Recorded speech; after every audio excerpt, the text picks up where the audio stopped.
আমার উম্মত মরার পরে দাফনের পরে যদি তলকিন করা হয় তাহলে ফিরিত থাকলে হইবা যে এই যে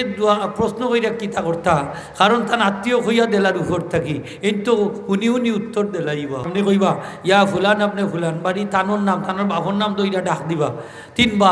তিনবার ডাক দিলেও 3 নম্বর ডাকও মৌতা শুনিলাই আদিচরি হয়েছে শুনিলেন ডাকো সারা দিলাই তারপরে কইতা উস্কুরিল আহদাল্লাযী খারাজতা আলাইয়া মিনাদ দুনিয়া ওয়া হিয়া শাহাদাতু আল্লা ইলাহা ইল্লাল্লাহ শাহাদাতু আল্লা ইলাহা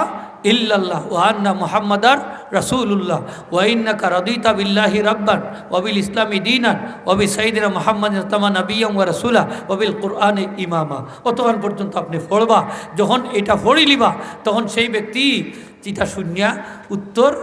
দেওয়া লাগি প্রস্তুত হয়ে যাবা। তখন ফিরিস্তায় কইবা এন্ডিয়ার প্রশ্ন কইরা কিতা করতে হয় এই তো শুনিলি তুই তার আত্মীয় হইয়া দিলাইছে উপর থাকি এই তো জবাব দিলাইবা চলো তার খবর থাকি। তখন আর খবর কোনো ইন্টারভিউ হইতো না, এই বিনা ইন্টারভিউতে ফাঁস।